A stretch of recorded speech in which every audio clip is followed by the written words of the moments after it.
Don't you love it when arrogant egomaniacs are hoisted on their own petards? FBI Director James Comey and Deputy Director Andrew McCabe now know the pain of those petards. The Department of Justice is investigating Andrew McCabe now after an Obama-appointed IG made a criminal referral. And pompous Cardinal Comey is now being investigated for leaking classified information. And Comey's memos were released this week, and they were supposed to lay out the real reason for his firing. That Donald Trump was colluding with the Russians, and Donald Trump was looking to obstruct justice. Well, unfortunately for the Democrats and the mainstream media, they prove just the opposite. And they go against virtually everything that Comey has said about Trump. Now, because he didn't trust the president, Comey made notes of his presidential meetings. The memos were written contemporaneous with the meetings, one within 5 minutes of the meeting. Contemporaneous notes carry great weight because they're made almost immediately after the event when the memory is fresh. But unfortunately for Jim Comey, they do not support his narrative. In fact, they prove the opposite. They prove, one, that the president encouraged the FBI director to investigate the issue of collusion between anyone on the Trump campaign and Russia. Number two, the president encouraged the FBI director to investigate the Steele dossier. And number three, the president wanted to make sure that his administration was free of leaks. And here's the rub. The meeting with the president by Comey was a setup to allow CNN to go forward with a negative story about the president and to create the illusion of Russia collusion. Comey himself admits to the president CNN wants to go forward with a story because some leaker gave them the dossier. But there needs to be a news hook. So the meeting for the discussion about the dossier would be the hook. And 4 days later, CNN had the story that Comey told the president about that salacious dossier. And Comey himself was the one who created the hook. But folks, it gets even better.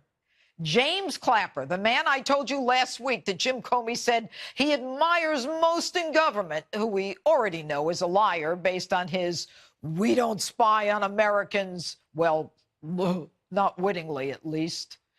Clapper told Comey to meet with the president to speak about the dossier.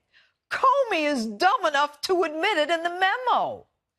He then says, this is Comey speaking, "I then executed the session exactly as I had planned. I said the Russians allegedly had the tapes involving him and prostitutes in Moscow so that they could lend credence to the hyped-up Russia collusion investigation."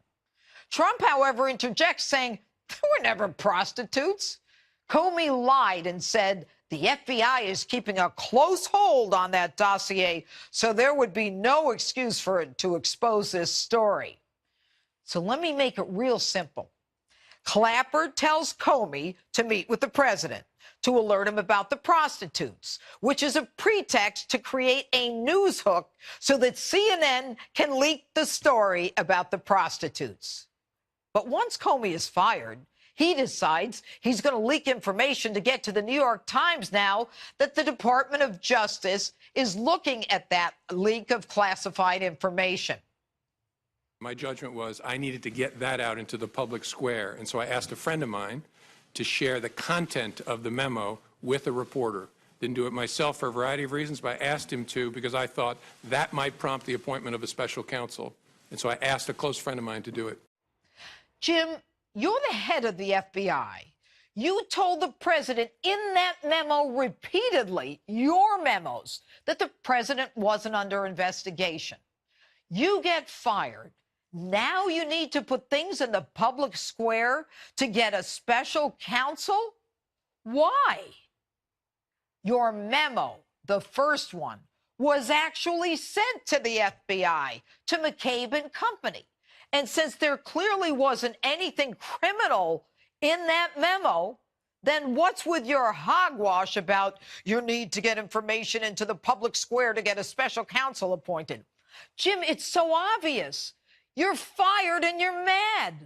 You're a liar and you're a leaker. You're pompous, you're egotistical, you're condescending, and you violate the very laws that you're sworn to uphold because you want to make news, because you want to write a book, because you want to be a hero, and because you don't think the rules apply to you, and because you, like your friend McCabe, according to the Inspector General, do it for personal gain.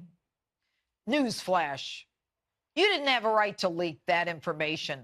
Once you took those memos out of the building to leak to the New York Times, you, James Comey, committed a crime. You had no right to do that. They were not personal notes. They were not memos to yourself. They were memos to other FBI agents. And if Donald Trump needed investigating, Jim, answer me this. Why didn't you investigate him when you were the highest-ranking law enforcement official in the nation? Why? Because there was no investigation that was needed, and it was secondary in any event. It was phony. You needed to make yourself the protagonist. And now we know that but for those memos and your illegal leak to the New York Times, Robert Mueller wouldn't be doing what he's doing, and that is tearing at the fabric of this country. And ain't it bittersweet irony, Jim, that both you and McCabe are being looked at for the same thing that Hillary was looked at? You're in the same boat as she. But you let her loose because you said she didn't intend to have classified information on her server. But Jim, you hoisted yourself on your own petard when you made it clear that you intended to release those classified memos so that you could get even with the president. You established the intent that you say was missing in Hillary's case. Jim, the FBI's not proud of you. You're a former FBI director out there discussing matters presently under investigation as a special counsel is doing that very thing. Where do you come off publishing a book about issues under investigation, even admitting that what you leaked was secret and therefore classified? But you protest. I don't do sneaky things. I don't leak. I don't make weasel moves. Jim, are you schizo? On the one hand, you lie to the president that you don't leak, and the whole point of the memo was to leak it. And now on your book tour, you say, it's true. I am a leaker. And Jim, you're a political operative too. You wanted Hillary Clinton to be president. You even changed the definition of the law to let her get away with it. And you played along with Loretta Lynch so that she could get away with it. Do you think we'd be a lot better off with Hillary Clinton as president than Donald Trump? Certainly, given her commitment to our traditions and our norms and our values and the rule of law, yes. Her commitment to the rule of law? Jim, you also have to keep your facts straight. The same day you said Hillary would be a better president, you demur and say it's too hard to go back in time and answer whether she'd be a better president when asked a few hours earlier. Jim, do your answers depend on the time of day or on medication? Jim, it isn't working. You're trying to look like an objective individual until you again admit that you're not. I see the Republican Party, as near as I can tell, reflects now entirely Donald Trump's values, which is it doesn't reflect values at all. It's transactional. It's ego-driven. It's in service to his ego. So she'd be a better president. But, Jim, you need to be careful. You need to be very, very careful. You knew from the get-go that you were going to cut Hillary loose, and you knew from your time in the Obama administration that you would go after Donald Trump. You've deceived the American people. And as a result, you, the director of the FBI, are under investigation for leaking classified information. You could be looked at for theft of government property, obstruction of justice yourself, and a clear abuse of power. And if I were a betting woman, I'd bet that your friend Clapper is another one soon to be under investigation. And the bittersweet irony for all Americans is that we will be able to watch you fight each other. Andrew McCabe, who says you told him repeatedly that it was okay to leak to the Wall Street Journal, and Loretta Lynch, whom you accused of pressuring you not to call Hillary's case an investigation. So now, folks, the whole idea of Russian collusion with the Donald Trump campaign fades into obscurity.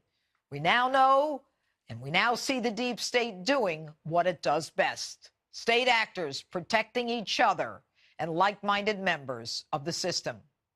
But if there's any justice and the Department of Justice is independently run, you'll all be made accountable. And finally, Jim, you've done more damage to the FBI as an institution than J. Edgar Hoover, because your mission was to change the course of American presidential history. The only difference between you and J. Edgar is that he wore dresses. And even if you wanted to, you probably couldn't get one to fit you at 6 feet, 8 inches. And that's my open. Tell me what you think on my Facebook, Twitter, and Instagram, #JudgeJeanine.